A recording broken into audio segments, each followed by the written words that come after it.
রামনবমীর দিন ঠনঠনিয়ায় যে শোভাযাত্রা, সেই শোভাযাত্রায় পা মেলালেন তৃণমূলের রাজ্য সাধারণ সম্পাদক কুণাল ঘোষ। এই হচ্ছে সেই ছবি আপনারা দেখতে পাচ্ছেন। একটা সর্বধর্ম সমন্বয়ের বার্তা কুণাল ঘোষ এই শোভাযাত্রা থেকে দেওয়ার চেষ্টা করেছেন।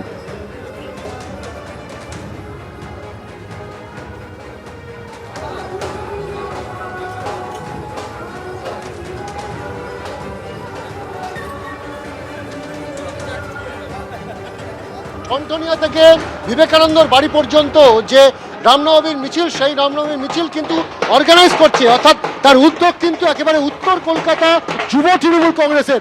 এই উত্তর কলকাতা যুব তৃণমূল কংগ্রেসের তরফে রামনবমীর এই মিছিল সেটি কিন্তু আয়োজন করা হয়েছে এবং মূল উদ্যোগটা কিন্তু মোহাম্মদ মজিদ, যিনি সেক্রেটারি উত্তর কলকাতার, এবং সেই উত্তর কলকাতা তৃণমূল কংগ্রেসের তরফে এই রামনবমীর মিছিল, যেটা কিন্তু সর্বধর্ম সমন্বয়ের একটি মিছিলে রূপান্তরিত হয়েছে। তুমি দেখতে পাচ্ছ যে হাতে টানা যে রিক্সা, সেই রিক্সায় কিন্তু রাম লক্ষ্মণ সীতা তো আছে, সঙ্গে হনুমানও উপস্থিত, এবং একেবারে কিন্তু সামনের সারিতে আমরা যদি দেখি যে বড় একটা ফ্লেক্স করা হয়েছে, সেখানে কিন্তু তৃণমূলের বিভিন্ন নেতানেত্রী তারা উপস্থিত রয়েছেন এবং সেই মিছিলে কিন্তু তারা পা মিলিয়েছেন। কুণাল ঘোষ তিনি কিন্তু রয়েছেন, আমরা তার সঙ্গে কথা বলবো। কুণালদা, এটা কি সম্প্রীতির একটা বার্তা দিতে এটা কি তৃণমূলের তরফে আয়োজন করা? এটা একটা, আমরা যেমন ঈদে আমন্ত্রণ পেয়েছি, ঈদ মিলনে গিয়েছি, সিমুই খেয়েছি, তেমনি রামনবমীতে মুসলমান বন্ধুরা তারা সামিল হয়েছেন।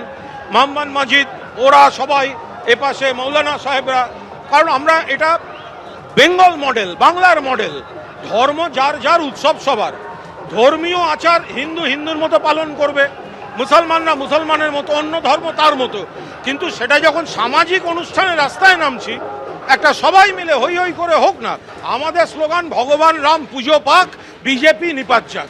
কারণ বিজেপি হিন্দুত্বটা হচ্ছে মেকি হিন্দুত্ব, ভোটের জন্য বিকৃত হিন্দুত্ব, ভেদাভেদের হিন্দুত্ব। ওটা আসল হিন্দুত্ব নয়। আসল হিন্দুত্ব সকলকে নিয়ে, মানুষকে নিয়ে একসঙ্গে চলা। আমরা কথা বললাম কুণাল ঘোষের সঙ্গে এবং তার পরিষ্কার বক্তব্য যে এটা একটা সামাজিক উৎসবে পরিণত হয়েছে রামনবমী, এবং তাই সমাজের সর্বস্তরের সর্বশ্রেণীর মানুষ তারা কিন্তু পা মিলিয়েছে।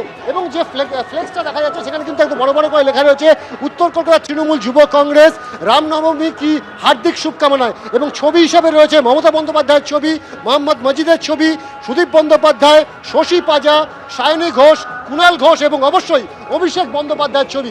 স্বাভাবিকভাবে তৃণমূলের একেবারে অর্গানাইজ করা এই রামনবমী ঠনঠনিয়া থেকে স্বামী বিবেকানন্দ বাড়ি পর্যন্ত, আবার সেটা স্বামী বিবেকানন্দ বাড়ি থেকে পৌঁছে যাবে কিন্তু একেবারে ঠনঠনিয়াতে। স্বাভাবিকভাবে তৃণমূলের তরফে কিন্তু এই বার্তা দেওয়া হচ্ছে। আর এইবার আপনাদের দেখাবো অগ্নিমিত্রা পাল, বিজেপির আসানসোল দক্ষিণের যিনি বিধায়ক, তিনি রামনবমীর শোভাযাত্রায় পা মিলিয়েছেন। উজ্জ্বল মুখোপাধ্যায় আমাদের প্রতিনিধি সেই ছবিটা তুলে ধরবেন। দেখা উজ্জ্বল।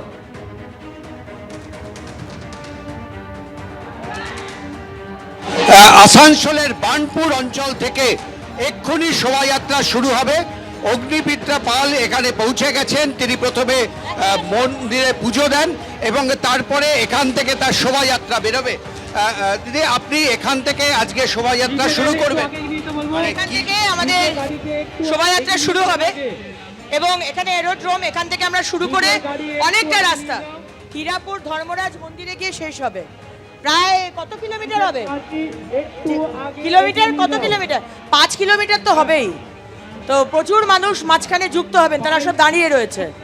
আজকে আমরা যেটা আপনারা আশঙ্কা করেছিলেন, রাজ্যের সর্বত্র কিন্তু খুব ভালোভাবেই রামনবমী উৎসব পালিত হচ্ছে, অন্তত এখনো পর্যন্ত। হলেই ভালো, কিন্তু এখনো দিন শেষ হয়নি। সুতরাং আমাদের যে আশঙ্কা, সেটা যদি ভুল প্রমাণিত হয়, আমরা সব থেকে বেশি খুশি হব। আজকে যেভাবে 26,000 আমাদের ছেলেমেয়েদের চাকরি গেছে, সেখান থেকে দৃষ্টি ঘোরানোর জন্য এই সরকার এবং স্পেসিফিক্যালি মমতা ব্যানার্জি, এটা উনি বারবার করে এসেছেন, ওনার ট্র্যাক রেকর্ড বলে যে দৃষ্টি ঘোরানোর জন্য উনি এরকম অশান্তি করেছেন। তাই দিন এখনো শেষ হয়নি। যদি না হয়, will be the happiest person. কিন্তু আমরা চাই যে ল অ্যান্ড অর্ডার মেনটেন হোক, কারণ আমরা ল অ্যান্ড অর্ডার মেনটেন করছি। মানুষের মধ্যে কতটা সাড়া, এই যে সকাল থেকে আপনি করছেন, যা ভেবেছিলেন সেরকম সাড়া কি পাচ্ছেন? সারা পশ্চিমবঙ্গ জুড়ে আজকে প্রায় 1.5 কোটি সনাতনী হিন্দু এবং রাষ্ট্রবাদী মুসলমান এবং বাকি অন্য ধর্মের মানুষ আজকে রাস্তায় নেমেছে। জায়গায় জায়গায় শুধু আজকে রাস্তা শুধু গেরুয়া, শুধু রাম, ভারত আজকে রাম, রাম হচ্ছে ভারত। দেখো, একেবারে দেখতে এই ছবি কিন্তু বিভিন্ন জায়গায় দেখা যাচ্ছে রামনবমী উপলক্ষে বর্ণাঢ্য শোভাযাত্রার আয়োজন, যেটা আসানসোল থেকে দেখতে পাচ্ছেন, একেবারে বিজেপি বিধায়ক তার উদ্যোগে।